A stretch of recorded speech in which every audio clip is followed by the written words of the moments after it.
আজকে ভোর আনুমানিক 5:30টার দিকে আমাদের কোম্পানির সামনে একটা অ্যাক্সিডেন্ট হয়।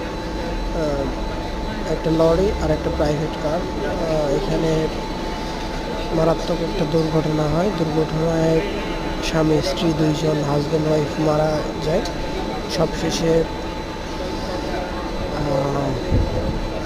আমরা অফিসে আসার পথে দেখতে পাই। তারপর